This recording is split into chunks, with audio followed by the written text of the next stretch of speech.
Ladies and gentlemen, welcome back to Real Reds Talk, an authentic football fan channel made in Manchester. This is your weekly transfer news craving, starting off with a very, very hot topic, and I shall put the topics right on your screen for you. Cole Palmer to return to Manchester, open to a move to Manchester United, according to Samuel Luckhurst. Dorgu out for 10 weeks in total.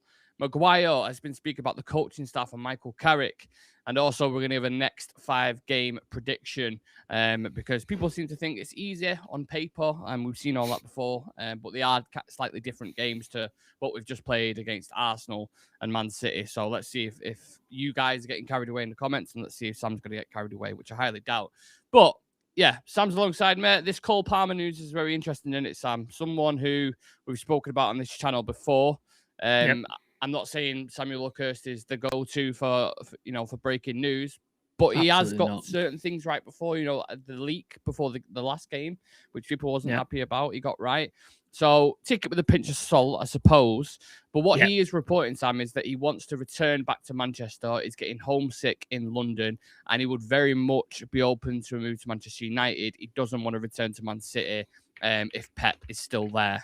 So initial thoughts after hearing this kind of stuff. Crazy, right?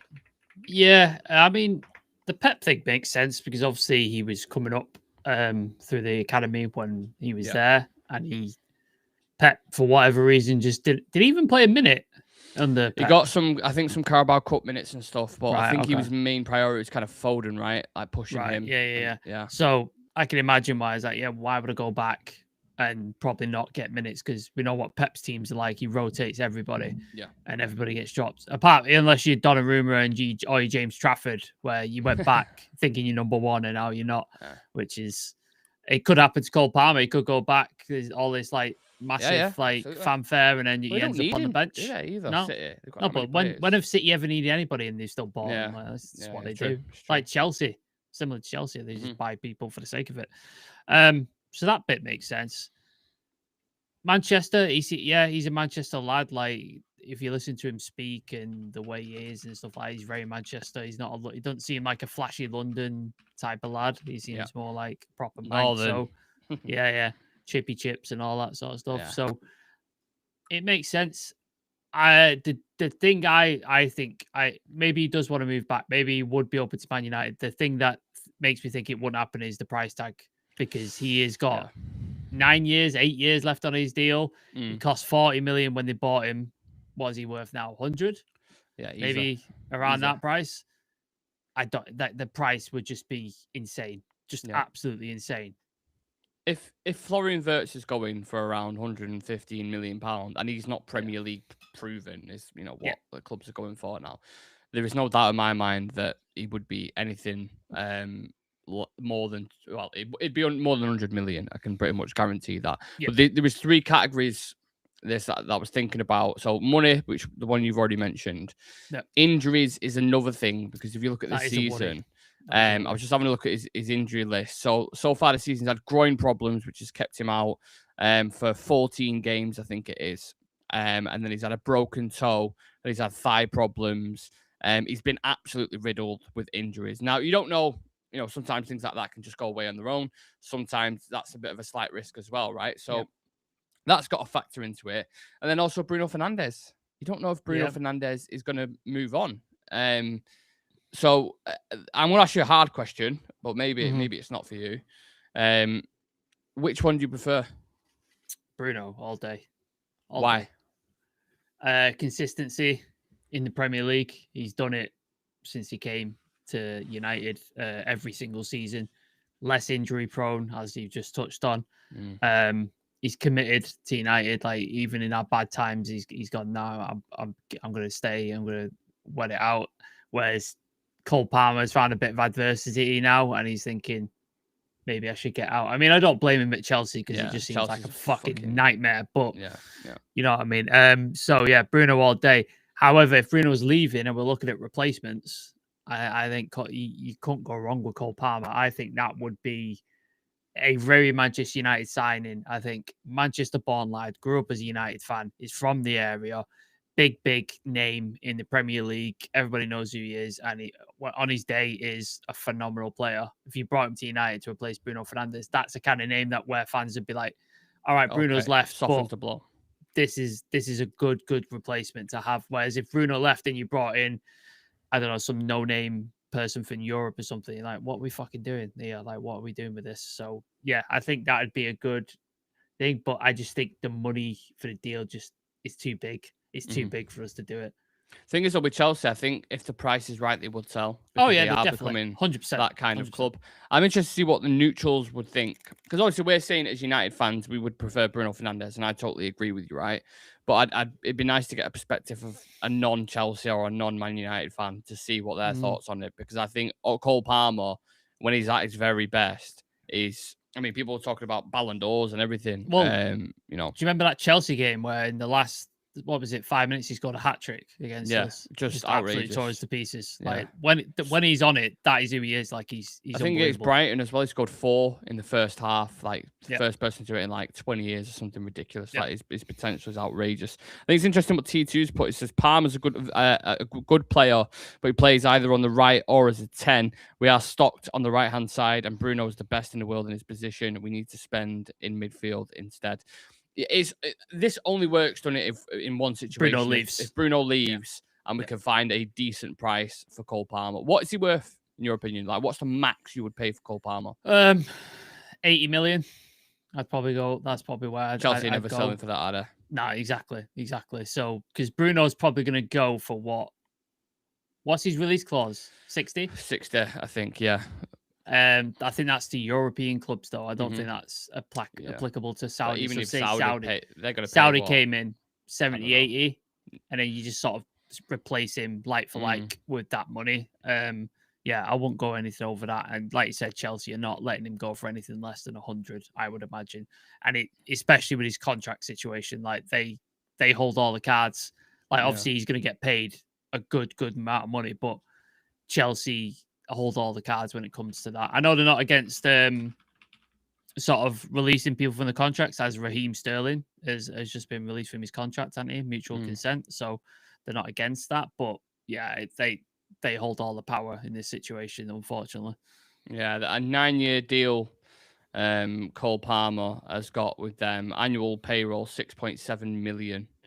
He's on. So he's literally up until he's 31, I think it is when his contract will run out at Chelsea, which is crazy, isn't it? You think that the deals, obviously, looking at it from a business point of view, you think, well, it makes sense because they're just sorted for the next 10 years, then regardless, no matter what happens, they will get paid unless there's some dodgy clauses in there or whatever. So you understand why players would do it, thinking about the future and stuff. But then looking at the way Chelsea's got, is that not a bit risky? Signing on for that long with because it doesn't seem to be a real sporting project. It seems like a business project. No, it's a cash and carry, isn't it? It's like, let's get young talent. Let's give them a platform, give them a name, feature them in the team, increase their value, and either they're absolutely class and they stay in the team to help us win stuff, or they raise their value, they're not good enough, and we sell them for a profit. That's how they operate. That's who they are as a club. That's why they've got like 30 wingers and God knows how many centre backs and not addressing areas that they clearly need to, like goalkeeper, because obviously goalkeeper, there's not many goalkeepers that you can sell for value, is there? Like, let's be honest. Like there is the rare exception, like Thibaut Courtois or David De Gea when he ended up almost going to Madrid and stuff like that. But goalkeepers don't go for a penny, whereas attackers, young strikers, those kind of guys, midfielders even, they'll go for a lot big money. So that's why they're stocking up on it. It's a business, like I said, it's a business. It's not a football club. A comment here saying, I don't care about his age, name a squad in the world that Bruno doesn't improve. He'd walk into nearly every 11 in the world. I'm trying to think off the top of my head a team that he wouldn't get in. And the only team I can think really maybe Madrid. Barca? With Bellingham there. Would Barca play with a 10 though? Like, I don't know if they... I think they play more with a bit of a, kind of stocky midfield with the Pedris and players like that. So Pedri and Gavi are quite... They do get forward though, don't they? Like, they're quite sort of... Yeah, but I mean, like... I'm just thinking like for like position, Bellingham is the only one where there's a conversation where you go, But obviously, Bruno, what he contributes as a midfielder, I don't think anyone could touch him in Europe.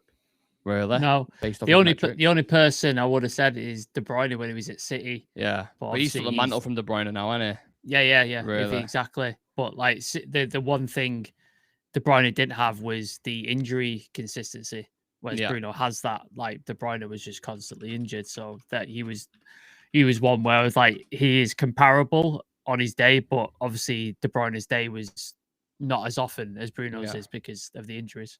Yeah, absolutely agree with that. Yeah, let us know your thoughts if you are just joining us or if you're watching later on. We're going to move the conversation on to Patrick Dorgu because we had the news yesterday that he's going to be out for around 10 weeks. That was the report coming in from Laurie Whitwell. However, Stephen Railsden has reported that it may not be that long. It might be a little bit less. But either way, he's out. How devastated do you think he'll be, Sam, given his form? I think he's had like 5 goal involvements, and obviously we played the likes of Arsenal and Man City, and that left wing spot he seemed to be locking down. So this is like the worst timing, isn't it?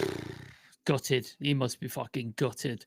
Like, he is finally finding his feet at United after. Like, I liked him when he was playing like wing back and full back. And I saw a lot of people online like absolutely tearing his pieces. He's not worth it. He's not. And I was like looking at it. No, there's a player there. There's someone here. Like, he is a good player. He's just not quite finding his feet. And obviously started playing on the wing.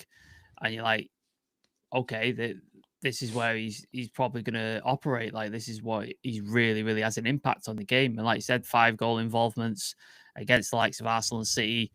And then, yeah, when you pulled up, you're just hoping it's a precaution to take him off or some sort of cramp. Even Carrick said, yeah, hopefully it's just cramp. Hopefully it's nothing too serious. And then obviously it's revealed it's a hamstring issue that could keep him out for 10 weeks. Yeah, he's got to be gutted, man, because that's not just 10 weeks and he's straight back in the team. He's 10 weeks and he's got to find his feet. He's got to get match rhythm back, find his way, get up to scratch in training. So it could be like another 3-4 games after that before he even finds back to the form that he was in. So, yeah, he's got to be devastated, man, because he was arguably one of the best players in the team last couple of weeks, like absolutely tearing it. I genuinely think he's been our most informed player at the minute. And when I think about modern Premier League players at the minute, I think Patrick Dorgu. Patrick Dorgu fits that mold absolutely. His athleticism on that left hand side. That's what I think we're going to miss, because a big factor of shutting Saka down and shutting Doku down and these wide players is the fact that we've had Dorgu and Ahmad, who have both been at wing back, so they know how to double up with the player that's behind him. Whereas I think Cunha, when you play him on that left-hand side, he tends to flow. He'll walk a little bit more. He's not as driven to get back. Like, I'm not saying he doesn't work hard, but that's just his natural kind of instinct. So I feel like we're going to lose a bit of width. But is he the natural? Do you think that'll be the natural replacement? Yeah, it's Cunha or Mount, isn't it? They're the two people who play in that position. So far, Carrick hasn't used Mount. No. I don't think he's even come off the bench. So it seems like Cunha is going to be, because he's brought Cunha off the bench twice and he scored. So it seems like he's going to be the guy who sort of steps forward, which that's what I don't expect. I was going to ask you a question. Yeah. It might seem really, really silly, but we did discuss this guy before. Yeah. On previous shows as well, because there was rumours that we were linked to him and stuff.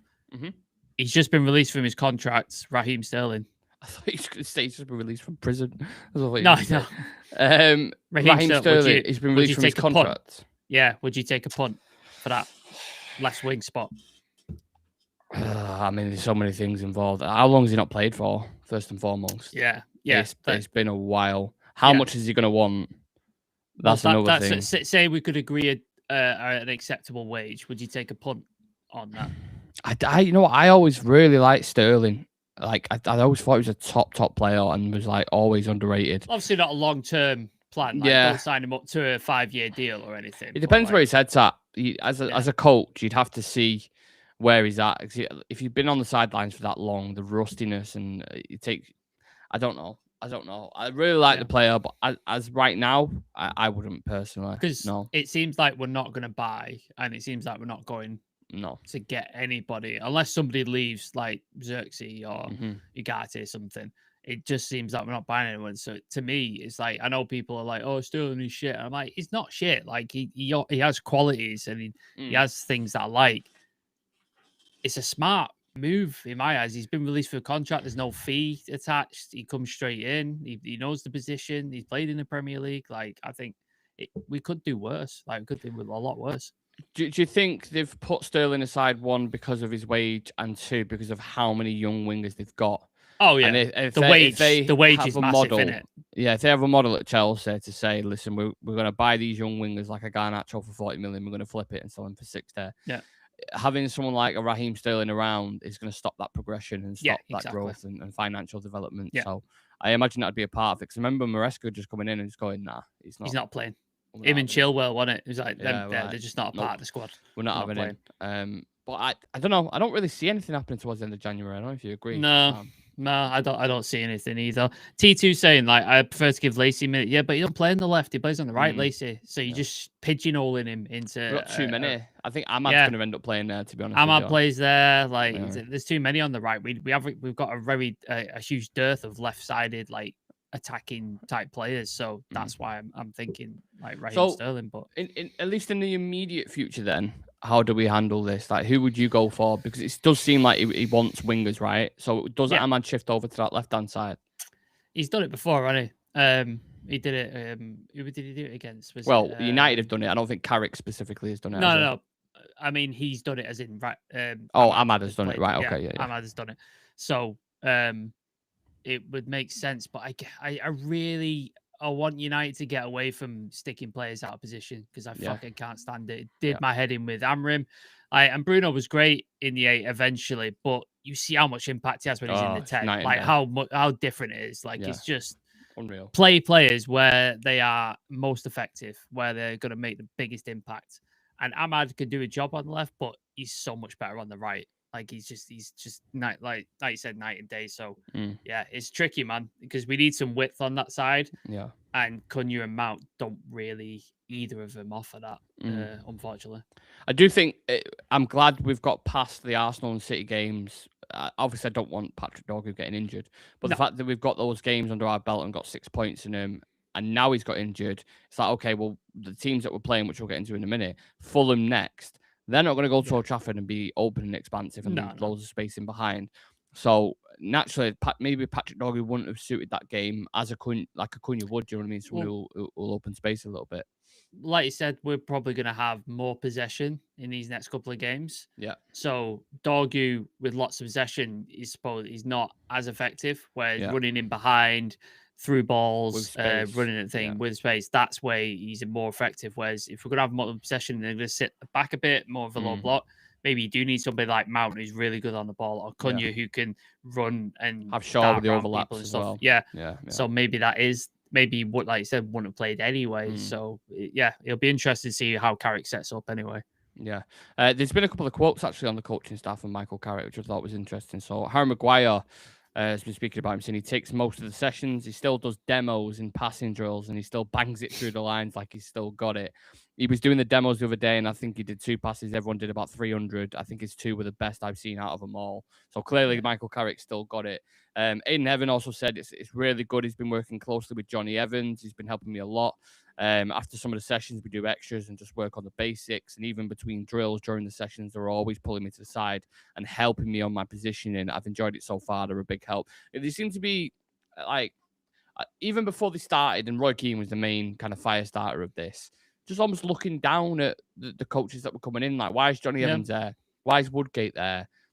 Yeah. You know, all of a sudden, Steve, remind me of Holland. his second name, Steve Holland's the answer to everything. But in actual fact, sometimes you need a mesh of that, don't you? A bit of someone who knows the club, someone who we trust, someone who's got loads of experience. Like, it seems to be working. It's only 2 games, but there's a clear difference, isn't there, in what they've done in the space of 9 days. Like, the team looks fucking completely different. So obviously the coaching's working, right? Yeah, and I remember they asked Keane that question. If he ends up winning 90% of his games, his thing, like, would you give him a job? And he'd be like, no. Yeah. Well, what do you mean you wouldn't? What do you mean no? Yeah. Like, he wins every game and you're not giving him the job. Yeah. Like, he's done his remit and more, like, by winning every single game. So it's like, it's fucking nonsense. I'd love to see his reaction to that if a pundit said that about him, if he went in and done the job. Like, it's bollocks. Like you clearly have a personal dislike for this guy because a guy's asked you a question that there's only one answer to, and you've gone, "Nah, I wouldn't give him the job." Like if he won other games, so it's mad. But like I said, Johnny Evans, he literally played for us like what 2 seasons ago. So he's been in the team with most of these players. Yeah, he's worked under the coaching staff as well. So why wouldn't you use his knowledge and his experience and his ability? Steve Holland has been to Chelsea. He's been with England. Like he's extremely experienced, well-respected coach. So again, I don't see the issue. The Jonathan Woodgate one, I can see the thing because obviously he was with him at Middlesbrough. He's had championship experience. And the mean player as well, the Leeds United connection is a bit. So I understand that one, but yeah, the other snobbery, I don't get it. I really don't. Like it just seems like they're trying to find something to pick at, and they've targeted the coaches because on the pitch you can't say anything because we beat City, we beat Arsenal. Yeah, so it's like they've got nothing to say about the players, so they're targeting the coaching instead. Yeah. I think the main thing will be okay if we can beat a Fulham, if we could beat a West Ham and Everton. Like, they're the games, if they can start breaking down these low blocks and really dominating games and Carrick can shift it tactically, there's no more questions to be asked because they've done it against the very best in the league, 2 of the best teams in the league, and then you're doing it against teams near the bottom. So, you know, for me, I really like what I can't lie. Like, the evidence is on the pitch. People can do all the talking. There's nothing to complain about. Like, there's nothing you could pick holes in. Even Arsenal's goals, like we kept a clean sheet against City first and foremost. And when you look at Man City's attacks, Semenyo, Foden, Haaland, you're like, Jesus Christ, there's no way that we're keeping. And you kept them all quiet. All of them all quiet. Was compact as a team, defended really, really well. Arsenal game, the 2 goals that they scored are scruffy as fuck. One's an own goal, and one's just barely over the line. Right. By the way, own goals is their second top goal scorer. Arsenal. Yeah. What a surprise! What a surprise! No, why is nobody mentioning this? Like, none of their forwards have got 10 goals in their team. No, it's the top of the league, mate. Like, they're fucking terrible. They score. The only way they score is an own goal or a set piece. That's it. That's all they've got. What really stuck for me? So I watch content sometimes. I don't watch the content around Arsenal that you usually get, the reactionary bollocks. I try listening to people who are Arsenal fans but will speak quite well on what's going on in the situation, right? So there's a balanced view on it. And one of the lads who I listened to was speaking about Arsenal and saying, like, I don't want to win the league. I don't know if I've mentioned this to you before. He was saying, I don't want to win the league with the way that we're playing because it doesn't feel right. Like, obviously fans are going to accept it and they'll say that the best things is sliced bread, but they are so fucking boring. Unless it's a set piece, it's like Stoke City. It's Stoke City. Like, that's what it is. The most exciting team to watch, I think, in the league. At the minute, name another team. I think Bournemouth have the games where they're very, very exciting. But United is best. Every game we're involved in, pretty much. Like, for a neutral specifically, we're great to watch. Liverpool, boring as fuck. Yeah, shit. Like, absolutely just shite team. City, up and down. Sometimes they look great. Other times they're not as thing. Brighton up and down at the minute. Even Villa have like sort of squeezed some stuff out. They've not been like super exciting. We are what football should be at the minute, the way we're playing, especially under Carrick. Arsenal are everything. Have made the Premier League, like a more physical scrap for your points and do, go down that kind of road. No one wants to win a Premier League like that. I'm sorry, they don't. It's just it's bollocks. But anyway, we're gonna have some tactical changes. We're gonna have different challenges coming our way, and that starts with kind of the next 5 games that we've got, Sam. So we've got Fulham at home, Spurs at home, West Ham away, Everton away, and Palace at home, which I believe, correct me if I'm wrong, I'm pretty sure all those teams are in the bottom half of the Premier League table. Let me just double check. So Everton 10th, Tottenham 14th, Palace 15th, West Ham 18th. To Palace, man. Palace have fallen hard. Crazy, innit? Like, fucking hard, man. 28 points. Weren't they in the top 4, like, top, the first, first kind of month or so. People were talking about them like, wow, they're really kicking on now, Glasgow. But, like, all the news around Mateo, the manager's obviously fed up and just done with the team. The situation with Gay going to Man City. Like, Eze going, Elise going and not really replacing him. Like, you can't really blame him. So, again, these teams, Sam, we've dropped points against West Ham and Everton already. Is there a different lens on this now for you? Yeah, like this is the test now for Carrick. Like, we've seen managers do well against the top teams before. Like Amorim beat City and Liverpool. Ten Hag beat City. So like we've seen managers do it before. Ollie, I think he was unbeaten against Pep, wasn't he? Like he just every time he destroyed him. So we've seen it. We've seen managers do that before. So that doesn't surprise me. The performance did. The performance was very different. It wasn't backs against the wall, snatch and grab. It was a very different performance, which that's something different that I've seen. Yeah. But yeah, lower teams, we've always Ten Hag, we struggled against him. Amorim, we definitely struggled against him. So this is the test now for Carrick. When you've got majority possession and you're at home and you're expected to dominate the ball and create stuff for yourself and make things happen, this is the test. And if he makes it through it, there's no more questions to answer, is there? Yeah. Like he's completed every part. Now he's just got to win games to the end of the season, get us into Europe, and that's it. That's his remit. So yeah, these are the big tests, like especially like the likes of who were the teams? So Fulham, Everton, Palace, Everton. Like I watched who did they play? Leeds the other day. Yeah. That was a tough battle, like at their ground physical. And stuff. So it's really the thing. Crystal Palace, we do not have a good record against. Every time we play them, we seem to lose. And then Tottenham are fucking awful. But every time we face them, it's a goal fest, isn't it? And they've got a good record goals against us as well. Yeah. They have a really good record. So yeah, it's an interesting run for sure. Yeah. Let us know in the comments. Pat may add into the conversation with Bruno saying he gets in any team, no doubt for me. It's undeniable at the moment. Bruno Fernandes has had an incredible season, 10 assists already. And we still got another kind of 14 games to go, whatever it is. So yeah. It's just saying that I do miss midweek games. I can't lie. Like, I'm looking at the Champions League that's on at the moment. Fucking killing me, innit? It's killing me. Awful. It's like, and you wait, and a lot of the times we're playing on Monday nights this season as well. Like Mondays and Sundays, you're waiting for ages for a game. And we play again on Sunday, don't we? Play Fulham. Yeah. On the Sunday, don't we? Yeah. So it is a track at the minute, but I suppose it's more laser focused for them because they've got 14 games and it's just like, no just take game by game by game. No excuses. Push for the Champions League and let's just see what happens. I've seen teams like City and Arsenal talk about, we have midweek games and this sort of stuff. United got no excuse. You got zero excuse. Agreed. Look at those games you've just gone through. How many points do you think we get? Oh, yeah. That's a good question. First one, Fulham. Well, how was it? It's so hard to predict because I honestly don't know what to expect. We've got no evidence, have we? There's nothing to go off. So it's just pure instinct. And like, I think we'll do better against them, but I do think there's going to be a banana skin at some point. So Fulham at home, I'll go with a win. I think it'd be close, but I think because Fulham are playing well at the minute, by the way. They're in form. Yeah. Harry Wilson playing very well. I think this is a slip up against the Spurs. I think not like a draw, maybe, or something. Yeah. West Ham. I think we beat Palace because they are in the doldrums right now. Yeah. Like they are really big. So I think that's a win. West Ham is tricky because they were absolutely terrible, but now they've kicked into form and they're starting to show something. Like Bowen is in it. Somerville's like performing. So they're starting to show something. So that could be a worry. Definitely West Ham could be. And it's always a shit game against West Ham. Every time we fucking play West Ham, it's awful. It's a terrible game. Remember that one under Ten Hag specifically? But, I mean, the one under Amorim this year was shite as well. The draw that we. Do you remember the one with De Gea where it just rolled underneath him, like the P Rama. roller, and it just Jesus. Shocker.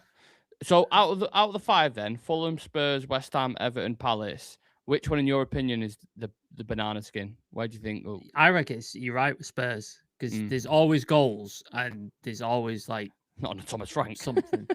The Thomas Frank is not. In Europe, he's scoring. Yeah, they're doing all right. And Europe, that's why I think they will come to Old Trafford with that underdog mindset where they will just grind something out. You know, but Romero and Van der Ven are the top scorers.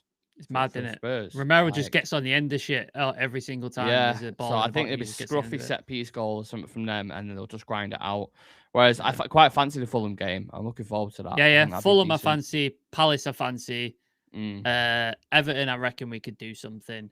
West Ham might be a shit game. West Ham might not lose are the ones, but I think there'd be a draw at West Ham, and then Spurs is the one that worries me. I think the most. Yeah, agreed. If you would like some merchandise to wear whilst watching these wonderful games, then we do have some available on our website. The link should be in the bio. Let me just pop it on the screen. And you can have a look. We've got caps, what me and Sam currently have on at the moment. And we also have hoodies, which are available. And we have mugs as well for all you tea lovers. Coffee lovers as well. I'm a coffee man. Sam's more of a tea man. Unless you've converted, Sam. No? No. Tea all the way. All the way. Brian Casey, OG Brian Casey. He's got a mug. He shared it on socials. So, yeah, I appreciate you, Brian. Shout out to Brian. Yeah, absolutely. And speaking of socials as well, if you do want to drop us a follow, please go away on Instagram, TikTok, Twitter. Mochi's asking us as well. This is how the stream's ending, apparently. Yeah. He's saying, yeah, if any of you want to drop us a follow on socials, if you like cats, there you go. Go for it. Apart from that, please do subscribe to the channel. I think we've just gone past 34,000, which is absolutely incredible. Amazing. So please do sub. We are like video for us. I think we're like 75 away on Instagram from 10,000. So please, if you haven't subscribed yet, please do and help us get to that 10,000 thing, because we've been chasing that for a while and we're so close. So please do help us out. Yeah, and we'll be back tomorrow. We've got a few things kind of lined up. We're trying to reschedule interviews and stuff as well. And then obviously we've got the preview for Fulham on Friday. So, stay tuned. Turn on the notification bell so you don't miss a thing. And me and Sam will catch